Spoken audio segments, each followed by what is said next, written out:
2017년 2월 5일 주일날 예배를 하나님 앞에 회개하는 마음으로, 그리고 감사하는 마음으로, 그리고 우리의 간절한 마음을 담아서 하나님께 예배 올려드리도록 하겠습니다.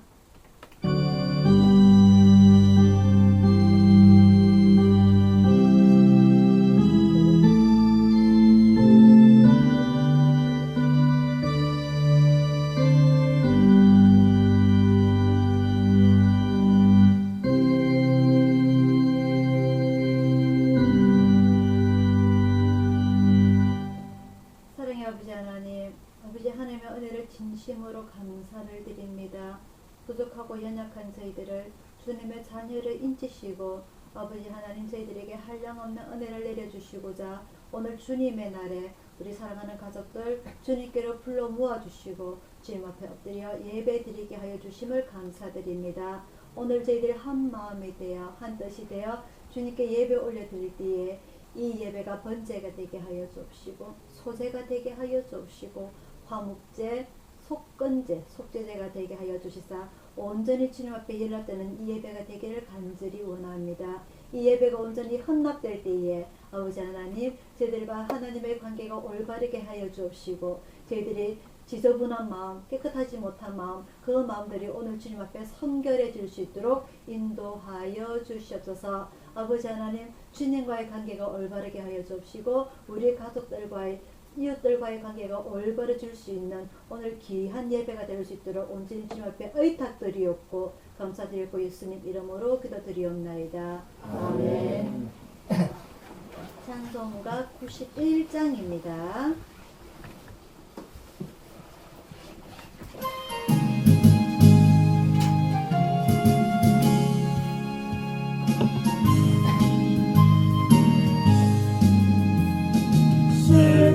마음 있는 사람 예수 이름 믿으면 영원토록 변함없는 기쁜 마음 얻으리.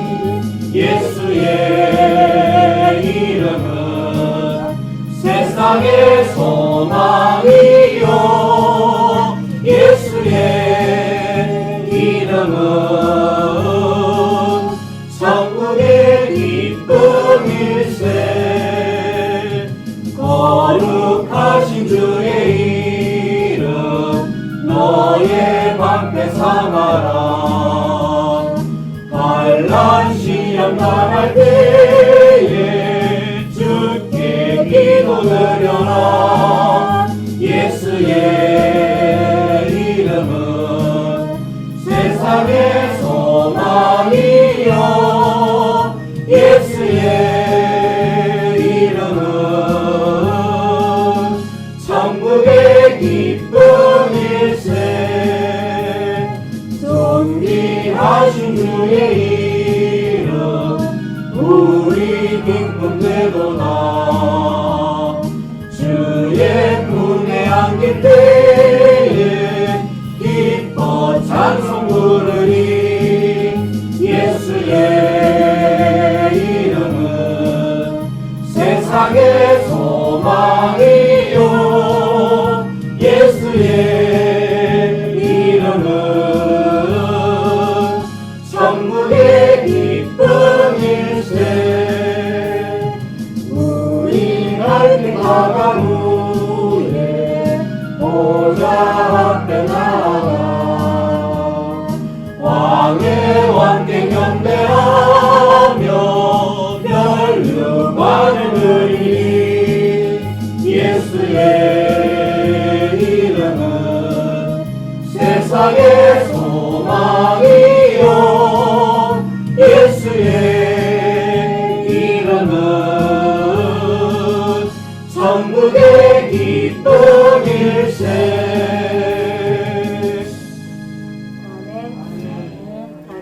주기도문 올려드리겠습니다.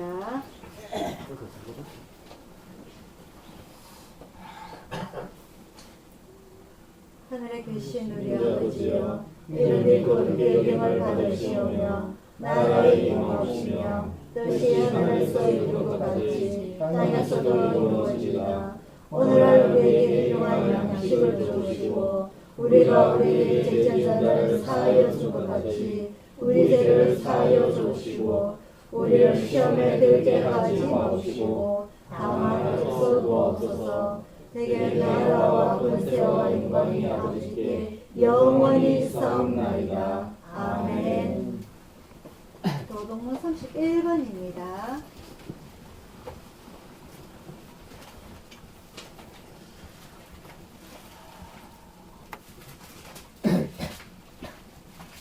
교동문 31번 10편 142편입니다.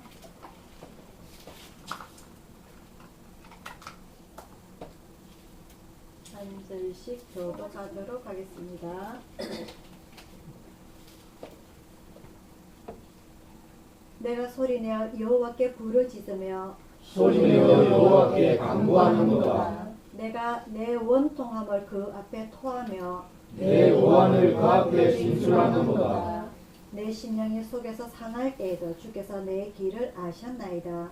나의 행하는 길에 죄가 나를 잡으려고 올무를 숨겼나이다. 내 우편을 살펴보소서. 나를 아는 자도 없고 피난처도 없고 내 영혼을 돌아보는 자도 없나이다. 여호와여, 내가 주께 부르짖어 말하기를 주는 나의 피난처시오 생존 세계에서 나의 눈빛이라 하나이다. 나의 부르짖음을 들으소서. 나는 심히 비천하니이다. 나를 핍박하는 자에게서 건지소서. 저희는 나보다 강하니이다. 내 영혼을 옥에서 이끌어내사 주의 이름을 감사케 하소서. 주께서 나를 구제하시니 의인이 나를 누리리이다. 아멘. 교회 소식 전해드리도록 하겠습니다. 어제 입춘이시라고 이제는 그 입춘의 그 절기라는 것이 그죠? 그 추웠던 그 차가움을 싹 쓸어가고 날씨가 많이 풀렸어요. 어제 아이 데리고 잠깐 돌아다녔는데 한 바퀴 돌았거든요. 운동 좀 해보려고. 그랬더니 날씨가 너무 좋아가지고 잠바를 벗고 들고 다녔어요. 너무 더워가지고. 이 좋은 날씨를 주신 우리 하나님께 또한 좋은 날씨가 따뜻해지니까 이렇게 예쁜 꽃들이 하나하나 올라오기 시작합니다. 신기합니다. 그죠? 참 이런 모습들이 우리들의 모습 속에서 그 모습은 아까 제가 우리 할머니도 말씀드렸지만은 이 기름기가 다 빠지고 이번에 제가 포트 수리한다고 돈이 좀 들어갔거든요. 포트는 수리하니까 다 새 걸로 바꿔주더라고요. 발통도 새 걸로 바꿔주고 돈만 주니까. 우리 돈 주면 새 거 주나요? 참 사람은 돈을 줘도 새 걸 안 됩니다. 그죠? 참 그런 가운데서 이 추위 속에서도 이겨내는 꽃을 피우는 이 꽃들을 보면서 우리 몸은 늙어가지만 우리 마음만큼은 조금 청춘이게 그죠? 즐겁게 여러분들이 행복하게 살아가시기를 바라고요. 그리고 우리 나의 수님이 몸이 지금 상당히 안 좋습니다. 저번 주에 그 침대에서 떨어져 가지고 고관절이 골절이 돼갖고 지난주에 수술을 했거든요. 수술을 했는데 좀 상태가 많이 안 좋아요. 이제 수술도 받고 있는 것이 콩팥이 다 이래 망가지고 이러다 보니까 그런 데다가 수술까지 하고 나니까 몸이 상당히 확 나빠져 버렸어요. 그래서 우리가 병원에 있어가지고 예전에는 그래도 검색했을 때는 혼자서 막 걸어서까지 찾아오고 이러더니 이제는 전혀 걷지도 못하고 이런 상황이라서 여러분들이 그 나의 예수님 영혼을 위해서 기도해 주시고요. 지난달에 찾아갔더니 얼굴도 못 알아봐요. 근데 이번에 신과장 보냈더니 신과장 얼굴을 또 알아보네. 아 참네. 그래서 우리 나의 예수님 영혼을 위해서 기도해 주시길 바라고 그 영혼이 상당히 외롭게 살았습니다. 제가 그 젊은 그 어렸을 때 과정은 제가 잘 모르지만은 참 외롭게 사는 그 영혼을 위해서 여러분들이 많이 기도해 주시고 하나님께서 그 영혼 축복해 주시고 사랑해 주시길 여러분의 기도를 부탁을 드립니다. 자, 찬송가 330장 부르시면서 준비하신 헌금 한해서 올려드리도록 하겠습니다. 찬송가 330장입니다.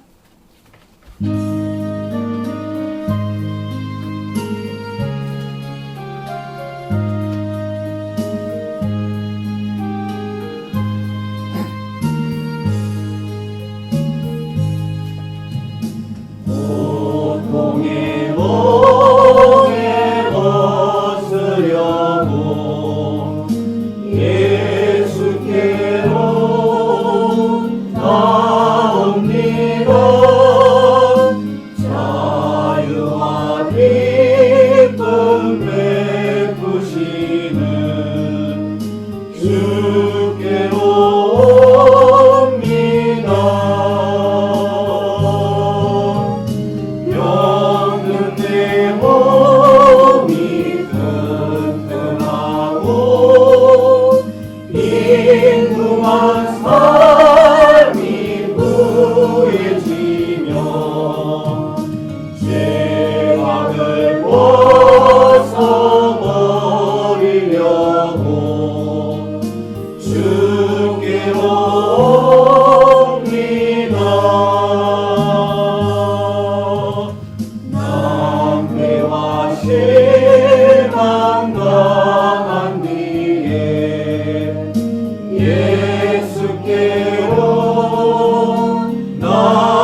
자, 오늘의 말씀은요, 레위기서 16장입니다.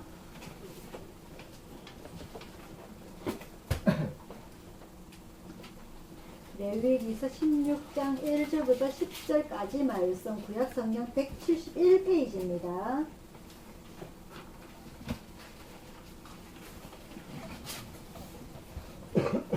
구약성경 171페이지 레위기서 16장 1절부터 10절까지 말씀입니다. 한 절씩 교독하도록 하겠습니다.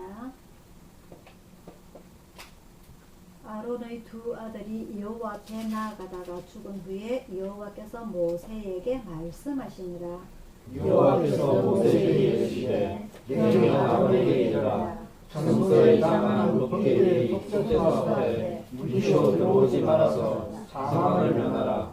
내가 구름 가운데서 속죄소 위에 나타나니이다.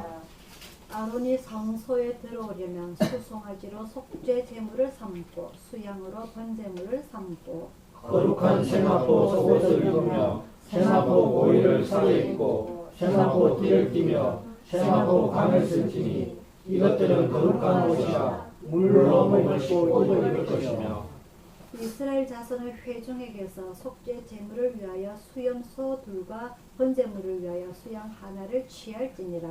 아론은 자기를 위한 속죄제의 수송아지를 드리되 자기와 건속을 위하여 속죄하고 또 그 두 염소를 취하여 회막문 여호와 앞에 두고 두 염소를 위하여 제비 속되 한 제비는 여호와를 위하고 한 제비는 아사셀을 위하여 할지며 아론은 여호와를 위하여 제비 뽑은 염소를 속죄제로 드리고 아사셀을 위하여 제비 뽑은 염소는 상세로 여호와께 두었다가 그것으로 속죄하고 아사셀을 위하여 강야로 보내지니라. 아멘. 기도하겠습니다.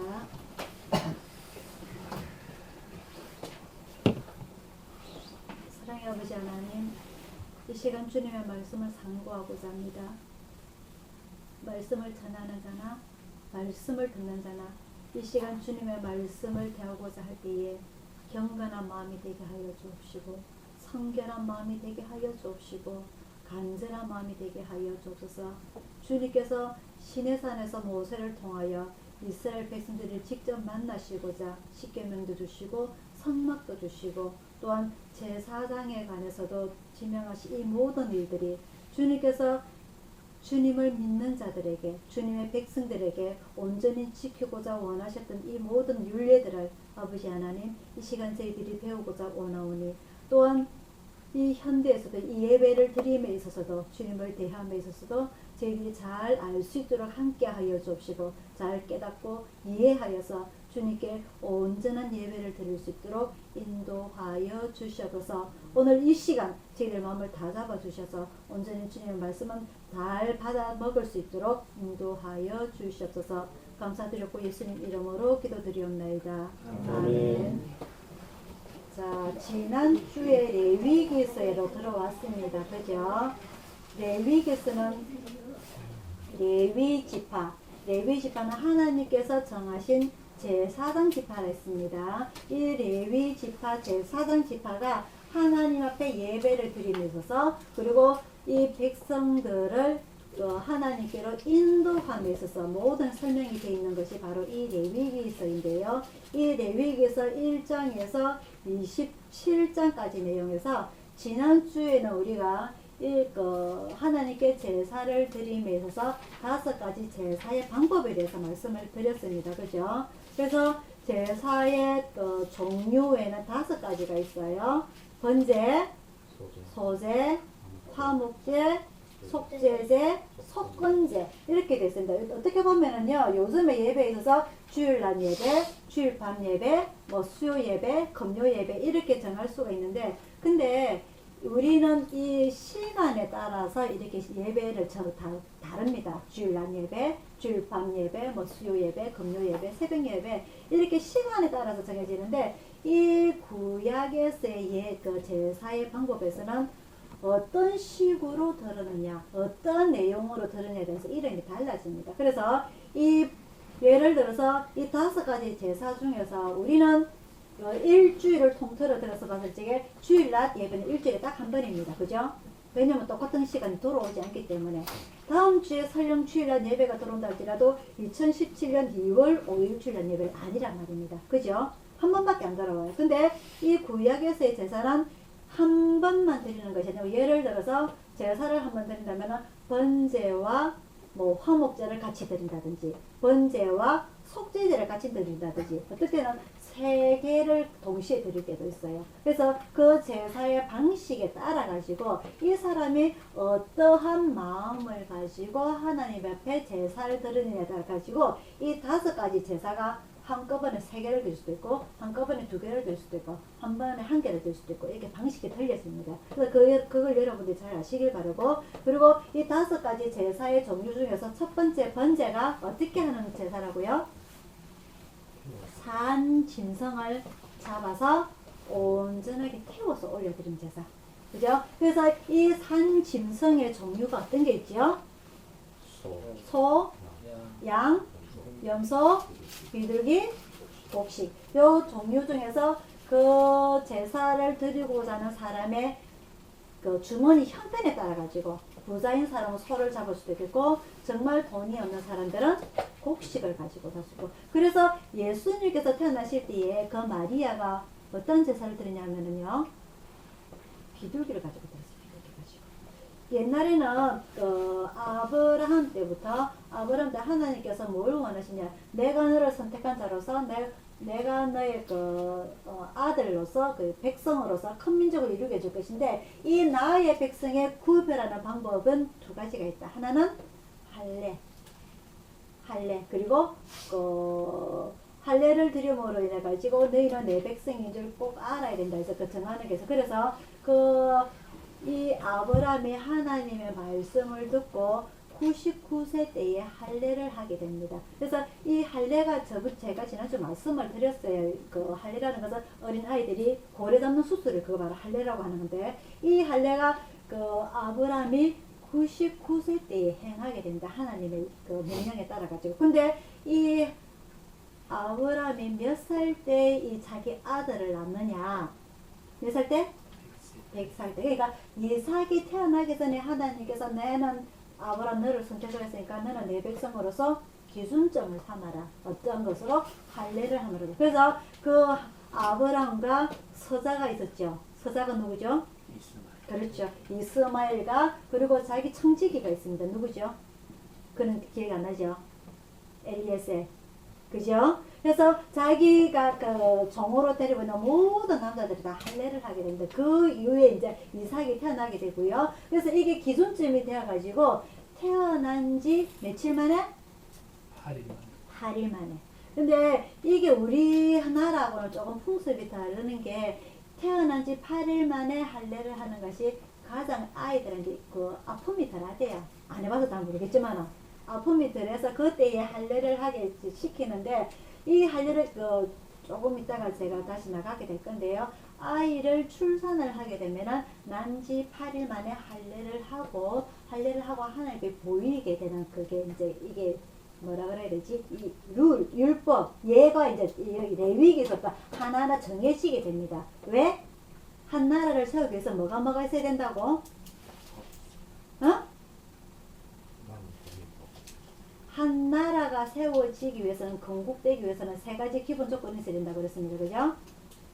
백성이 있어야 되고, 땅이 있어야 되고, 법이 있어야 돼. 이 법을 하나하나 지금 내려나가는 게, 이 출애굽께서는 모세를 통하여서 시내산에서 십계명과 성막 짓는 걸 주셨어요. 그래서 그러면서 성막을 지으면서 마지막에 제사장을 임명을 하게 되는데 그 제사장이 모세의 형이다. 그죠? 그래서 이 모세의 형에게로 이 제사장이 직분이 내려가면서 이제 제사장을 통해서 하나하나 세밀하게 그 율법을 정해지는 것, 십계명 외에 정해지는 것이 바로 이 레위기서란 말입니다. 무슨 얘기인지 알겠죠? 그죠? 그래서 신약의 예수님께서 태어났을 때도 이 레위기서에 준해서 태어난 지 8일 만에 이 마리아와 요셉이 아기 예수님을 안고 성전에 올라가게 됩니다. 무엇을 가지고서 제사를 드리기 위해서 무엇을 가지고서? 비둘기 2마리. 그만큼 가정이 어렵단 말이에요. 무슨 말인지 아시겠죠? 그죠? 그래서 비둘기 2마리를 가지고서 성전에 아기 예수님을 데리고 가니까 거기서 누구를 만났다? 선지자 누구를 만났다? 시므온과 안나를 만났다. 제가 성탄절 때 말씀드렸습니다. 그죠? 그죠? 자, 이게 바로 이 레위기서에 정해진 이 율법들이 꾸준하게 이어오고 있는 거예요. 자, 그래서 이 레위기서에서 이 정해지는 이 율법들을 제가 조금 자세히 설명을 드리고자 한데, 자, 먼저 이 5가지 제사 중에서 번제가 있고, 그 다음 활활 다 어떤 짐승? 살아있는 짐승. 살아있는 짐승 중에서 어떠한 것? 소, 양, 염소, 비둘기, 곡식. 자, 이 5가지 제물을 가지고 제사를 드리는데 어떠한 것? 깨끗한 것? 내 집에 양이 한 마리 있는데 양이 전대산인데 이 양이 늙어가지고 털이 다 빠져버렸어요. 그럼 이게 하나님께 제물이 된다 안 된다? 안 된다. 가장 신선한 게 최고 태어난 지 1년 정도 되는 거. 우리 그 부자들이요, 돼지나 소 같은 거, 양이나 태어난 지 1년 된 거 제일 비싸게 받아요. 레스토랑에 가면은 그 양고기라든지 그 다음에 소고기라든지. 근데 태어난 지 딱 1년 된 것들, 그게 가장 뭐라 그러지? 야들야들하고 부드럽고 해서 그 값이 제일 비쌉니다. 조금 싼 거 먹으면 조금 늙은 거 먹어야 돼요. 우리 닭도 마찬가지죠. 그죠? 똑같아요. 그래서 태어난 지 한 1년 정도 되는 것들을 갖다가 하나님 앞에 제물로 사용을 합니다. 아시겠죠? 자, 그래서 살아있는 제물을 그대로 잡아가지고 다 해서 번제로 해서 모든 것을 활활 태워 올리는 것이 바로 뭐다? 번제다. 그래서 이 번제라는 의미라는 것은 하나님께 올라가다, 높이 올리다. 근데 어떠한 것? 내 아이의 모든 것을 다 태워서 올리는 겁니다. 몇 가지만 부분적으로 태워서 올리는 것이 아니라 모든 것을 다 태워서 올리는 것이 번제다. 자, 두 번째는 소제입니다. 이 소제는 그 짐승이 아닌 곡식을 태워 올릴 때. 그래서 이 곡식을 예를 들어서 다 태워 올린다 그러면은 번제가 된 거죠. 그래서 제가 지난주에 그 제사의 방법이 제가 4가지가 있다고 그랬는데요. 첫 번째, 불로 활활 태우면서 불화자를 써서 화제, 그 다음에 높이 올린다. 높이 올리는 것은 거제, 그리고 위에서 밑으로 떨어뜨리는 것을 요제, 그리고 그 웅덩이에 다 되어 있는 것을 확 부어버리는 거, 그거는 전제. 이렇게 제사의 방법들이 있어요. 자, 그래서 이것을 그때 적재적소에서 쓰는데 요 방법은 여러분들이 잊어먹으셔도 되는데 제사의 종류 요 5가지를 꼭 여러분들이 기억을 하시기 바랍니다. 번제는 살아있는 짐승을 잡아서 모든 걸 활활 태워서 하는 것. 그리고 두 번째는 소제는 곡식을 해서 곡식을 할 때에 하나님께서 지난주에 말씀하신 게 있어요. 2가지는 절대 쓰지 말고 1가지는 계속 써라. 꼭 넣어라. 2가지 쓰지 말라는 것은 꿀하고 누룩. 그죠? 부풀로 올리는 거. 신약에 예수님께서 누룩은 절대 쓰지 말라 그랬어요. 누룩을 믿지 말라 그랬어요. 그죠? 그리고 꼭 써야 될 것은 뭐다? 소금은 어떤 의미를 한다? 썩지 않게. 그렇지. 썩지 않는 거. 고등어 들을 때 소금 꼭 필요합니다. 그죠? 썩지 아니하는 거. 그만큼 우리 마음이 썩어서는 안 된다는 거예요. 우리 마음이, 우리 재물이 뭐라 그래야 되지? 조금이라도 끝에서부터 조금씩 썩어 들어가요. 그 곰팡이가 피는 게 그죠? 그것을 방지하는 것이 어떤 거다? 소금이라는 거죠. 그리고 3번째가 화목제입니다. 이 화목제라는 것은요, 소제, 아까 제가 번제는 높이 올리다. 들어 올리라는 것은 우리의 기도가 그 연기가 태우는 번제물의 그 연기가 하늘에 상달되기를 원하는 올리다는 뜻이고, 이 소제라는 것은요, 곡식을 그 농사를 지어가지고 수확한 그대로 곡식을 올리는 것이 아니고 어떻게 고운 가루로 빻아가지고, 우리가요 고춧가루를 빻더라도 여러 가지가 있습니다. 그죠? 그냥 양념하는 고춧가루가 있고, 김치 담그는 고춧가루가 있고, 반찬 해먹는 고춧가루가 있고, 고추장 담그는 고춧가루가 있고, 그게 다 틀립니다. 그죠? 그래서 하나님 배 앞에 올릴 때는 고운 가루인 것은 내 온몸을 부수어서 희생을 해서 봉사를 해서 하나님께 올려드린다는 그런 의미가 있고요. 3번째는 화목제입니다. 화목제는요, 하나님과의 관계를 회복하기 위한 거. 그 말대로 화목해. 그 새해 들어서 어제 입춘에 사람들이 그 대문에 뭐라고 붙입니까? 입춘 대결하면서 우리 집 가구는 가화만사성이라 이렇게, 우리 집은 화목하다는 말입니다. 그래서 우리와의 하나님과의 관계가 회복되기를 원하는, 화목하기를 원하는 것이 그 제사가 바로 뭐다? 화목제이다. 제가 요즘에요 다시 그 창세기부터 공부를 다시 해가지고 있거든요.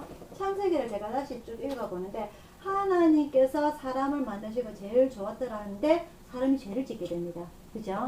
근데 이 아담과 하와가 죄를 짓기 전에, 예를 들어서 그 가인과 아벨을 낳았다. 그러면 가인과 아벨은 깨끗한 사람입니다. 그죠? 죄를 짓기 전이기 때문에. 근데 성경을 읽어보니까 죄를 짓고 나서 에덴 동산에서 쫓겨나고 나서 아이를 낳게 돼요. 맞죠? 그죠? 그래서 아담 후에는 그 어느 누구든지 다 죄를 가지고 있는 겁니다. 원죄, 기본적인 거. 어떠한 죄? 그 누군가가 뱀이 하와를 꼬드길 때 기가 팔랑귀가 돼가지고, 그런가?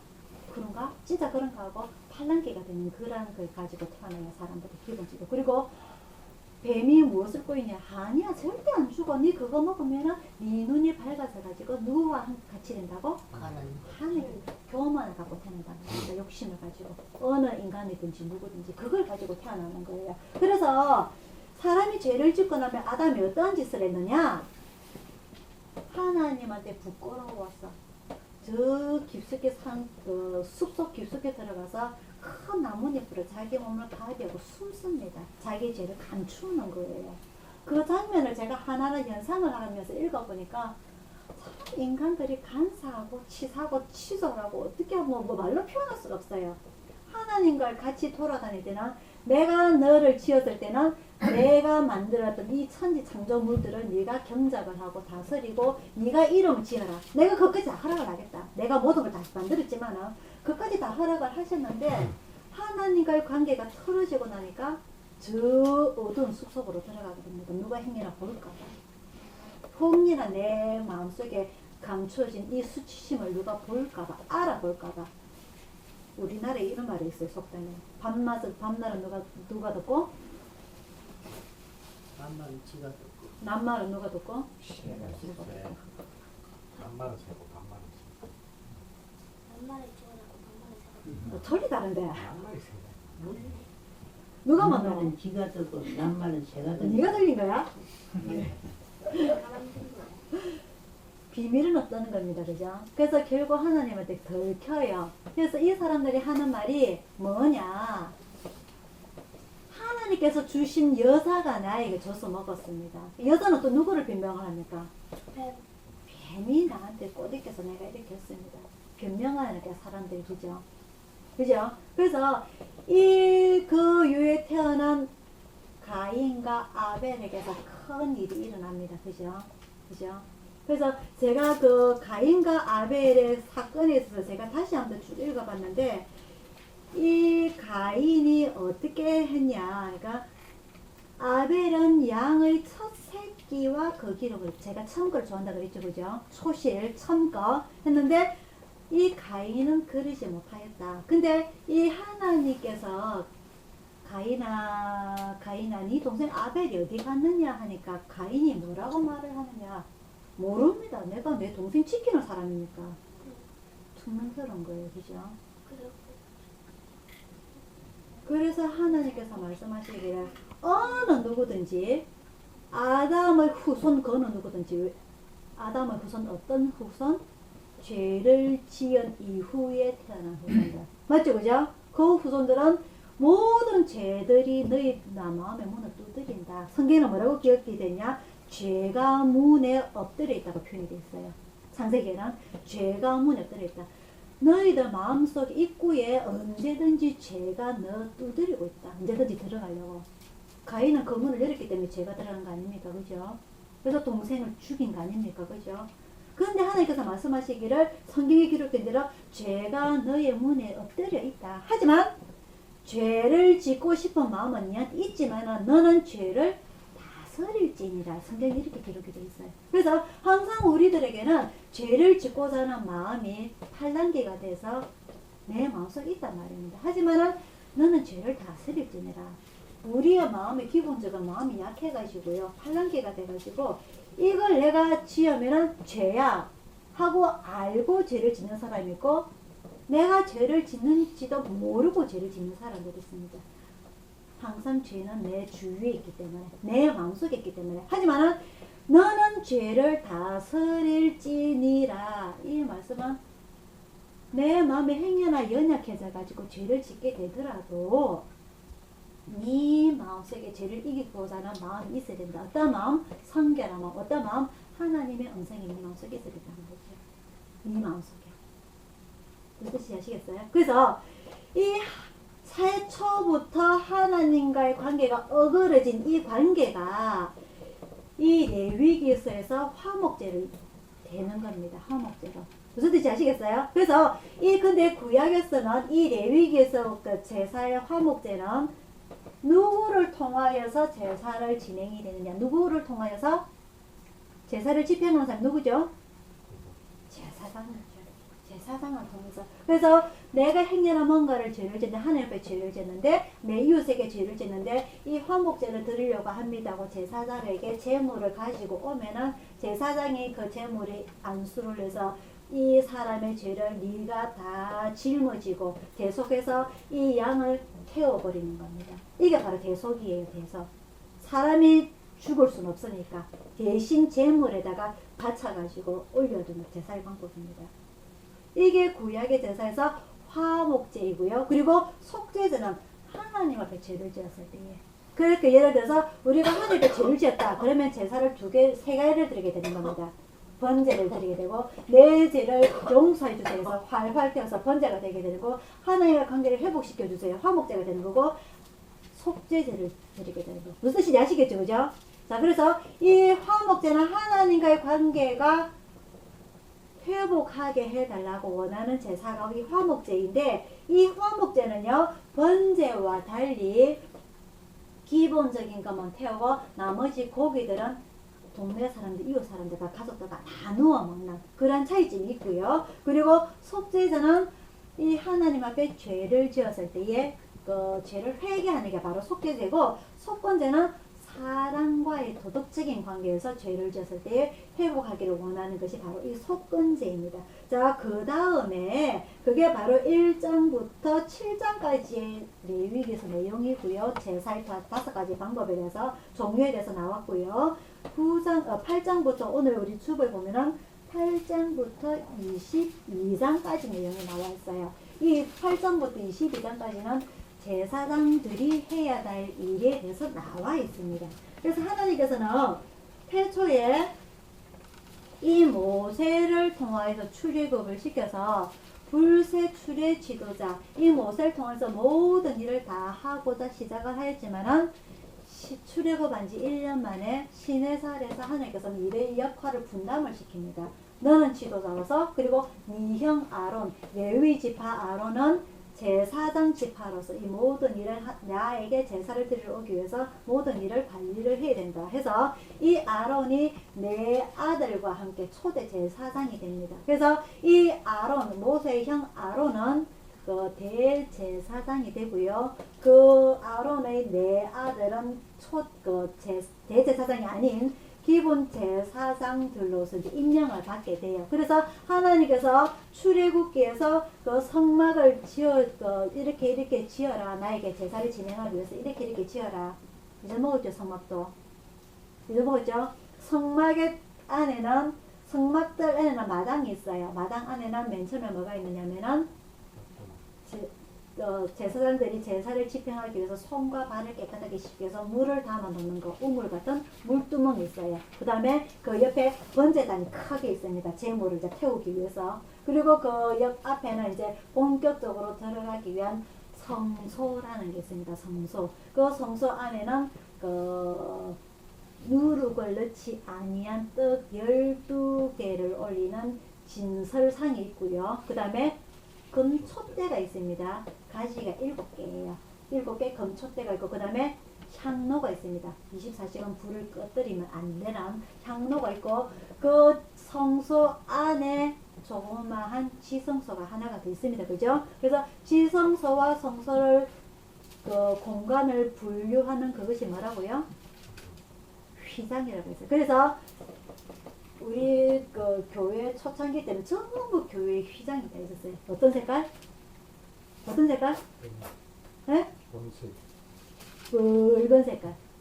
완전 빨간색은 아니고요. 어떤 색깔이냐? 자줏빛 색깔로 많이 했었어요. 왜 자줏빛 색깔을 많이 해요? 너무 빨간색 하면 사람들이 예배 드리는데 혐오감을 줘가지고 좀 자줏빛을 해서 그 자줏빛이 의미하는 것은 예수님의 죽음을 의미합니다. 십자가의 죽음을. 그래서 그 자줏빛으로 많이 했는데 근데 이게 계속 이 세월이 흘러가면서 너무 이건 아닌 것 같아 해서 요즘은 이렇게 커튼이 없는 곳들이 많아요. 대신에 이제 십자가로 이렇게 뒤에 그림을 넣어가지고 이렇게 큰 비관을 많이 발표하고 이 방식이 많이 바뀌었는데 이 휘장에 나오게 된 기원이 바로 성소와 지성소를 가려지는 그 휘장을 가지고 돈 떠서 휘장을 많이 만들었고요. 그 휘장을 넘어가면 안에 지성소가 있는데 그 안에 지성소가 뭐가 있다? 법궤가 있습니다. 그죠? 법궤를 덮는 뚜껑에 뭐가 있다고? 속죄소, 그죠? 속죄소라기도 하고 시온자라기도 하고 예전에 목사님들이 그 부흥회 가면 시온자라는 말을 상당히 많이 썼어요. 그래서 사람들이 도대체 시온자가 뭐지 이랬는데 시온자라기도 하고 속죄소라고도 한다. 그것은 바로 이 법궤를 덮는 뚜껑을 말한다. 그 법궤를 덮는 뚜껑에 천사가 양쪽에 날개를 쫙 펴서 이렇게 부딪히도록 이렇게 만들어 놓은 것이다. 그게. 그래서 하나님께서 그곳에 와서 이 1년에 딱 한 번 대제사장 아론이 그 지성소에 들어와서 기도할 때에 이 백성들이 온 죄를 다 용서해주는 속죄의 일이 일어날 것이다 라고 하나님께서 말씀을 하셨어요. 그래서 제가 오늘 정한 이 8장에서 22장까지 제 제목을 보면은요, 제사장의 책임이라고 되어 있어요. 그래서 이 제사장의 책임, 제사장이 해야 할 일이 무엇인가, 거기에 대해서 자세히 나와 있는데요. 8장부터 봅니다. 8장부터요. 자, 8장에는 뭐가 되냐면 아론과 그의 아들들의 제사장 위임식이라는데, 위임식. 이 위임식이 무슨 말이냐면은 제사장의 직임을 그 일반 사람들이 성도들이 위임한다는 것을 우리가 보통요 동사무소의 일을 내가 봐야 되는데 내가 못 갈 때에 내 아들이 대신 간다든지 내가 아는 사람이 대신 간다든지 이렇게 할 때 위임장을 써야 됩니다. 아시죠? 위임장이 뭔 뜻인지 그죠? 내가 직접 하지 못하는 일을 다른 사람을 대신 위임해서 하기 때문에 나는 이 일을 이 사람에게 다 모든 일을 위임합니다 하고 도장을 찍어줘야 돼요. 그래야 다른 곳에 가서 하더라도 이 사람이 그 위임을 받아서 하는 게 확실하구나, 나중에 법적으로 문제가 안 생기겠구나 하는 게 위임장입니다. 마찬가지로 이 위임이라는 것은요, 이 제사장이 하나님의 일을 함에 있어서 백성들의 일을 대신 위임해서 하는 걸 말하는 걸 바로 제사장 위임식이라고 합니다. 요즘도 목사들이 위임식을 해요. 근데 이 구약에서는 레위기에서는 위임식을 일주일 동안 하는데요. 현대 교회에서는 위임식 하루 합니다. 하루. 그날 큰 잔치예요. 보통 이제 크게 교회 목사님이 청빙이 돼가지고 이 목사님을 우리가 설교를 들어보고 교회 운영하는 거 보니까 이 목사님이 우리 교회에서 있으면 정말 크게 부흥이 될 것 같고 우리가 믿고 안전하게 맡길 수가 있을 것 같다 하면은 위임식을 거행을 해요. 그래서 여러 손님들을 초대를 해서 목사님들을 초대를 해서 위임식을 합니다. 휴노는 그런 거 많이 봤지, 그지? 못 봤니? 엄청나게 큰 게 행사를 합니다. 음식도 준비를 하고 선물도 준비를 해서 그런 행사를 해요. 근데 그런 것은 그 교회 성도들이 우리는 이 목사님을 믿고 우리 교회 모든 일을 위임합니다. 그 의미인 거라. 그래서 그 사람들이 모든 일을 이 목사님을 위임을 할 때는 공동의회를 해요. 공동의회는 세례받은 모든 사람이 투표를 합니다. 우리는 내 모든 교회 일을 이 목사님한테 맡기는 것을 인정하면서 공동투표에서 도장 따닥 찍어가지고 그게 투표가 성과가 되면 이 목사님 위임식을 받게 되는 거예요. 그 의미입니다. 마찬가지로 이 위임이라는 것이 기원이 된 게 이 바로 레위기서에 나오는데 맨 처음에 모세가 하나님의 종으로서 인정을 받아서 이 백성들을 출애굽을 시켰다고 하면은 이 모세가 모든 일을 다 해야 돼요. 맞죠, 그죠? 어떻게 보면은 지도자로서의 일, 지도자 왕을 의미하겠죠. 왕으로서의 일, 그 다음에 하나님 앞에 제사를 올려야 되는 제사장으로서의 일, 그리고 선지자로서의 일. 여태까지는 출애굽할 때까지는 이 모세가 모든 일을 다 했어요. 맞죠, 그죠? 그죠? 근데 출애굽한 지 1년 만에 시내산에서 하나님께서는 너는 여기까지, 이제는 니는 지도자로서의 역할만 하고 그 제사장의 역할은 네 형한테 넘겨라. 니를 부산시키십니다. 하나님께서. 그럼 모세가 내 형이지만 기분이 나쁠 거예요. 아니 하나님께서 내한테 모든 걸 다 주신다 해놓고 왜 이렇게 니를 분산시키십니까? 아버지가요 자식한테 유산을 주는데요. 큰 아들한테 많이 주고 작은 아들한테 적게 주면 지도 받음에도 불구하고 안 받는 것도 아니에요. 받음에도 불구하고 작게 받는 것은 불만이에요. 맞죠, 그죠? 모세라고 불만이 없겠습니까? 그죠? 하지만 모세는 그런 감정들을 다 사귀고 하나님께서 정하시는 이 일에 내 형이기 때문에가 아니라 하나님께서 정하시는 이 일이기 때문에 내에 관한 모든 일까지 내 형 제사장 아론이 하게 된다면 내 모든 일까지 맡깁니다 하고 이 아론 모세도 투표에 도장을 찍는 겁니다. 무슨 뜻인지 아시겠어요? 또 한 가지 이스라엘 백성들이 이 제사장 아론을 우리도 인정합니다. 모든 사람들이 제사장 투표를 찍는 겁니다. 공동의회에서. 그래서 초대 대제사장 아론이 선출이 되는 거예요. 근데 이 선출이라는 것은 이스라엘 백성들이 뽑은 것이 아니고 누가 뽑았다? 하나님께서 뽑았다는 거예요. 대신에 하나님께서 뽑았던 이 일에 모세를 비롯해서 그 백성들이 어떻게 했다? 인정을 한다는 겁니다. 이렇게 해서 교회가 하나가 되는 거예요. 하나가 되는 거. 근데 누군가가 나 저 사람 인정 못하게 해서 어떻게 되는 겁니까? 분파가 생겨나겠죠. 그죠? 근데 이 이스라엘의 초대 국가가 생겨나면서 건국이 되면서 이 하나님께서 정하신 모든 일이 이스라엘 백성들이 어떠한 마음으로 자원하는 마음으로. 그죠? 하나님께서 성막을 지어라 해서 성막을 질 때 이 사람들은 430년 동안 노예 생활했기 때문에 그 사람한테 가진 것은 하나도 없어요. 하지만 하나님께서 나중에 성막 지으실 것을 미리 예상을 하시고 너희들이 출애굽할 때에 그 이웃 사람들에서 언금 폐물들 모든 것을 다 얻어라 구해라. 그래서 그 구한 것을 너희를 위해서 불에 던져서 금송아지를 만드는 것이 아니라 뭘 할 때?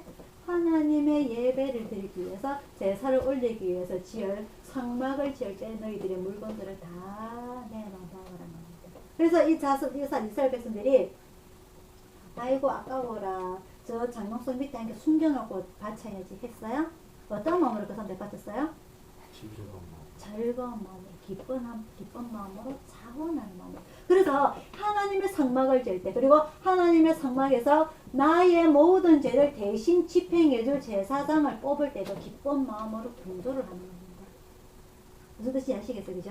자, 그래서 이 하나님께서 인정하시고 모세를 비롯한 이스라엘 백성들이 모든 사람들이 아론이 대제사장이 되는 것에 동의를 하는 기쁜 마음으로 했을 때에 이 아론이 어떠한 마음으로 제사장직을 임해야 하는가? 8장 6절부터 나옵니다. 아론과 그 아들들을 데려다가 물로 그들을 씻기고 하나님 앞에 제사를 드리게 되는 것은 무엇을 해야 된다? 목욕 재개를 해야 된다는 거죠. 그리고 이 하나님께서 설명한 이들을 이렇게 옷을 만든 것으로 다 가시고 옷을 입혀라.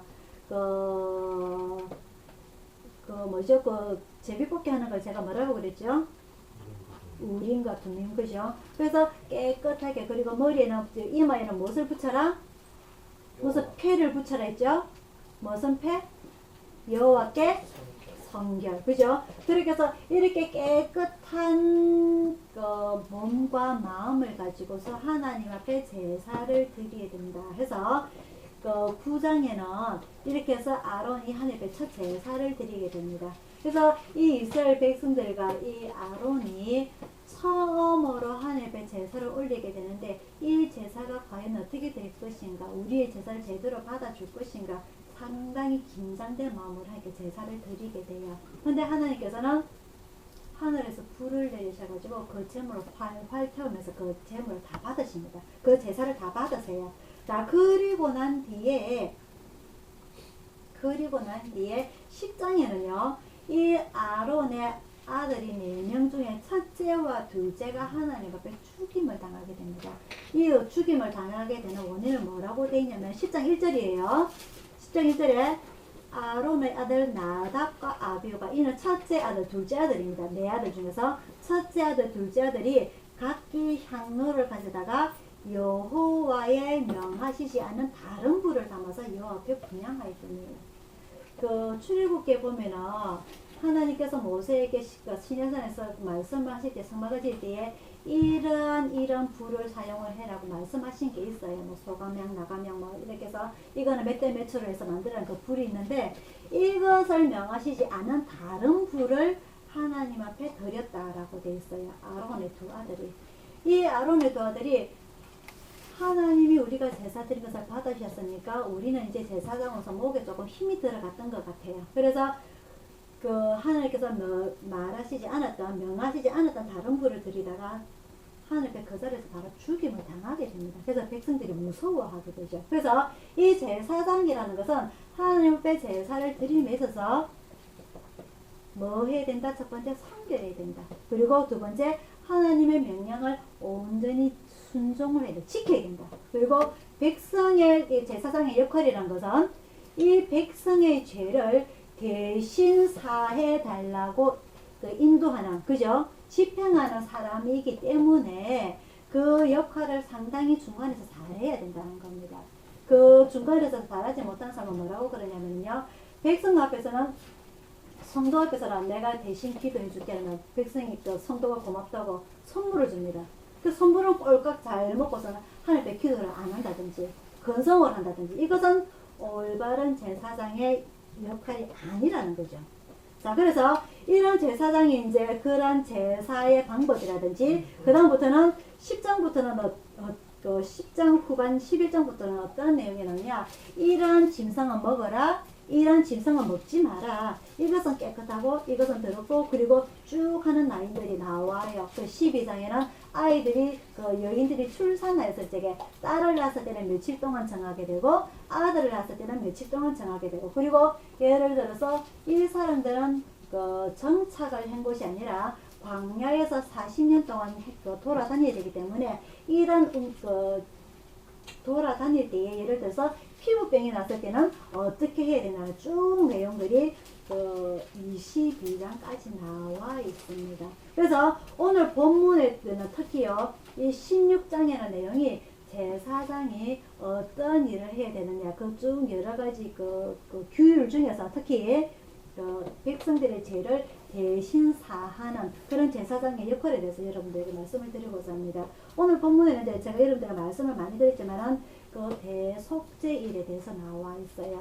평상시에 드리는 이 5가지 제사, 번제, 소제, 화목제, 속건제, 속제제가 그러니까 있고 그리고 대속제일 1년에 딱 한 번 이 온 이스라엘 백성들의 죄를 대신 사해주는 일 이게 바로 그냥 속죄 제사가 아니고 대속죄이라고 합니다. 제일 큰 속죄를 하는 거. 그래서 이 속죄를 함에 있어서 2마리 염소를 선택을 합니다. 그죠? 한 마리는 하나님을 위해서 그리고 한 마리는 백성을 위해서. 그래서 한 마리는 그 염소를 잡아가지고 하나님께 제사를 올려드리고 한 마리는 이 제사장의 그 양에게 안수 기도를 해요. 이 온 백성들의 죄를 네가 대신 짊어지거라 하고 안수를 합니다. 그죠? 그래서 그 안수받은 이 염소는 풀어서 광야로 내보내요. 그래서 그 광야에 나간 그 염소가 거기서 혼자 살다가 죽어요.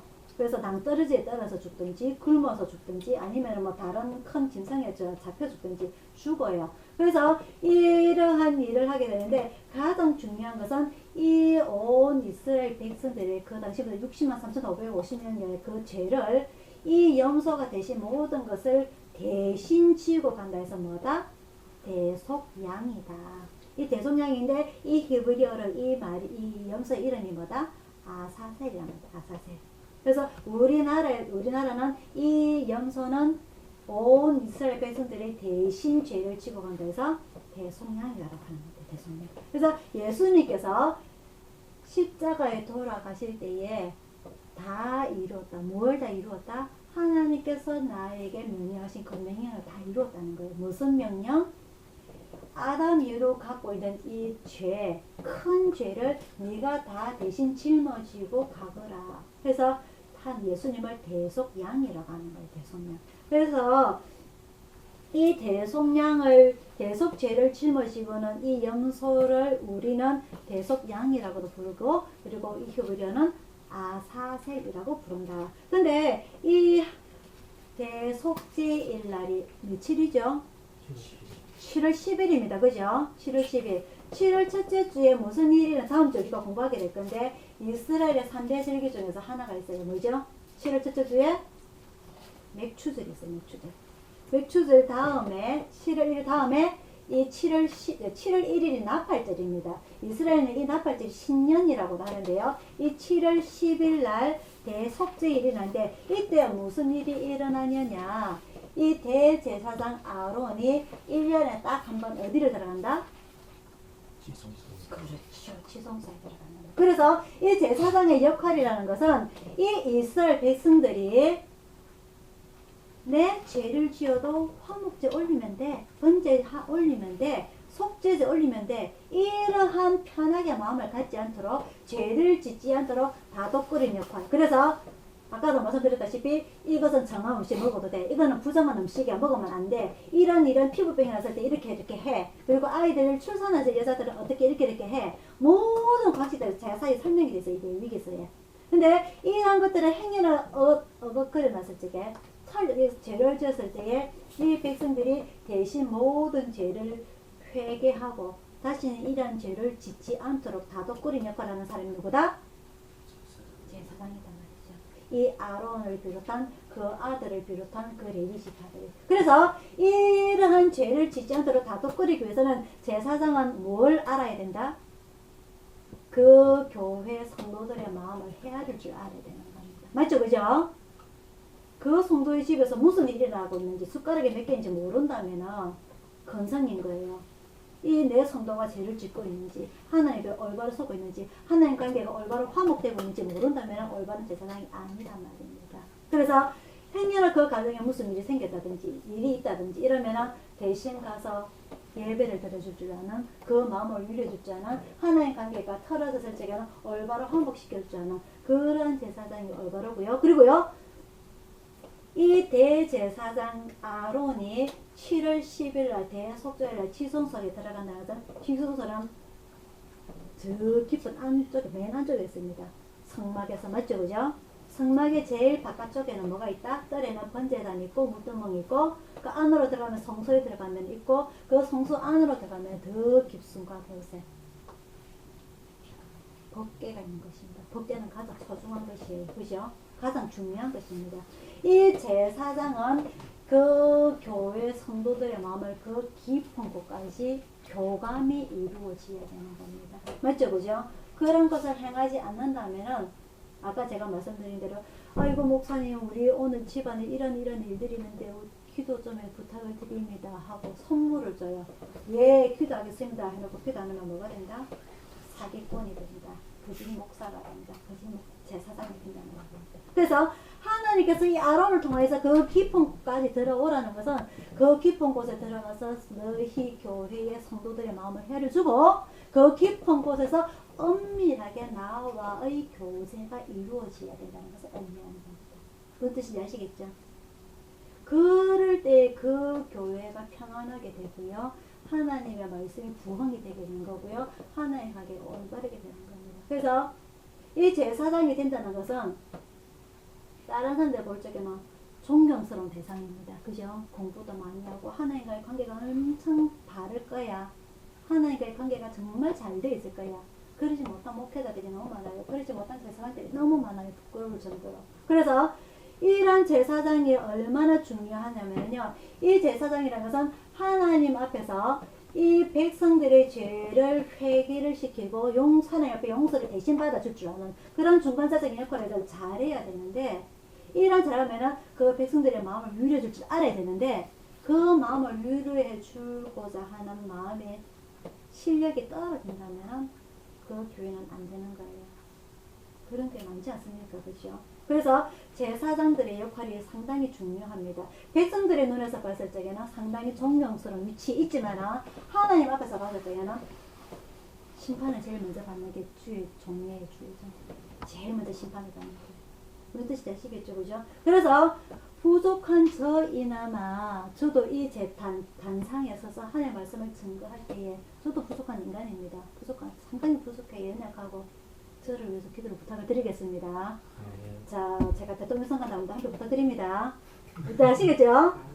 저를 위해서 기도를 부탁을 드립니다. 하루에 한 번쯤은 저를 생각을 해주시고요. 행여나 저도 넘어질 수도 있어요. 저도 인간이기 때문에 그러지 않도록 아까 가인에게 하나님께서 말씀하셨죠? 죄의 소원은 네게 있으나 죄가 네 문 앞에 엎드려 있으나 너는 죄를 어떻게 할 것이니라?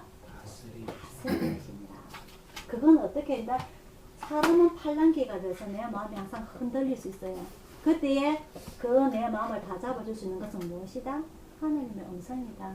하나님의 음성은요, 여러분들의 단합된 중보 기도로 들을 수가 있는 겁니다. 맞죠? 그죠? 그러한 역할을 우리 예수촌에 이루어 나가기를 바랍니다. 자, 그래서 이 대제사장의 역할이 상당히 중요하다는 것이 이 레위기에 나와 있고요. 이 성경에서는 무조건 잘해라가 아닙니다. 백성도 잘해야 되고 누구도 잘해야 된다. 백성을 이끌고 나가는 제사장들도 잘해야 되고 제사장도 잘하고 지도자도 잘해야 된다. 누구 앞에서? 하나님 앞에서. 무엇으로? 성결로서. 그것이 오늘 제가 여러분들에게 말씀을 드리고자 하는 내용입니다. 다음 주에는요.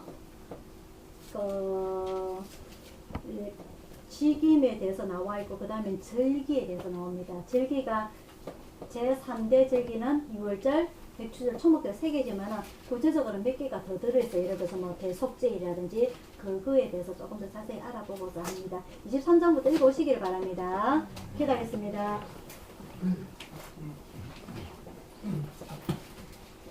사랑의 아버지 하나님, 오늘 레위기서를 통하여서 제사장의 직임에 대해서 배웠습니다. 하나님의 제사장이 된다는 것은 하나님 앞에서 인정을 받아야 되는 것이고, 일반 성도들의 백성들의 그 모든 하나님과의 관계에 있어서 화목하고 회복되기요, 그리고 대신 속죄하기 위해서 그 모든 일을 위임을 받아야 되는 무서운 이 위치라는 것을 저희들이 압니다. 사랑의 아버지 하나님, 이 목회자와 이 성도들이 하나님 앞에서 한 마음이 돼서 하나님 앞에 서로가 위로를 얻고 깊숙이 하나님과의 관계를 통하여서 이 백성들, 온전한 백성들 주님 앞에 데리고 인도할 때까지 아버지 하나님 저희들 지켜주시기를 간절히 원합니다. 이 가인에게 임했던 죄의 소원이 문에 엎드려있던 이 모든 것들이 아버지 하나님 죄를 다스릴 수 아는, 이것이 죄라는 것을 인식을 하고 죄를 다스릴 줄 아는 그 큰 믿음 저희들에게 허락하여 주시기를 간절히 원하옵나이다. 이 십자가가 있는 이곳에서, 주님께서 계신 이곳에서 아버지 하나님의 역사가 일어나기를 간절히 원하옵나니 저희들과 함께 하여 주시옵소서. 감사드리고 예수님 이름으로 간절히 기도드리옵나이다. 아멘. 찬송가 424장입니다.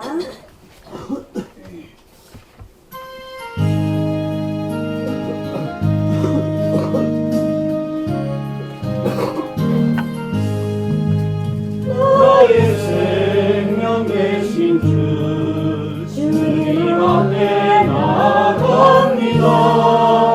주의 넓은 보혈로 정케 하사 받아주소서. 날마다 주를 찬송하겠네.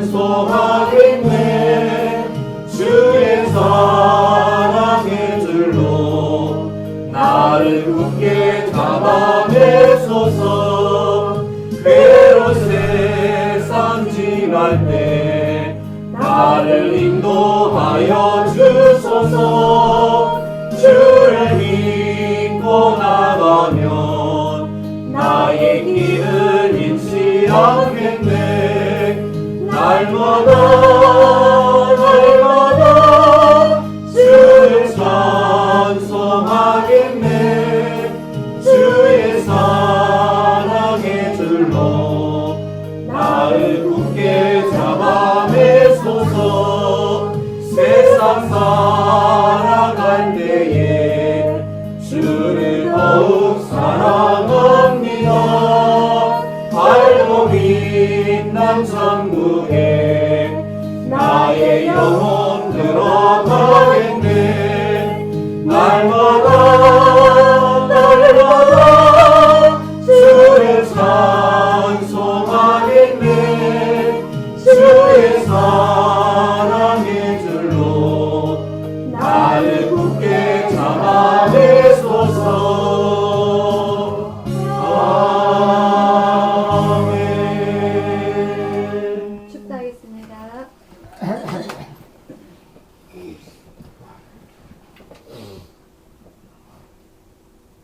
지금은 우리를 구원하신 주 예수 그리스도의 은혜와 성령님의 감화 감동과 신과 평화와 축복이 오늘 예배를 참석한 모든 성도들과 중국에서 이송 구조대를 후원하는 모든 기관과 개인과 오늘 주님 앞에 무릎 꿇고 주님 앞에 관계를 화목하게 하고자, 그리고 우리의 모든 죄를 다 용서를 받고자 무릎 꿇은 우리 자녀들 모두에게, 또한 질병으로 인해서 고생하고 있는 우리 주님의 자녀들 모두에게 충만히 있을지어다.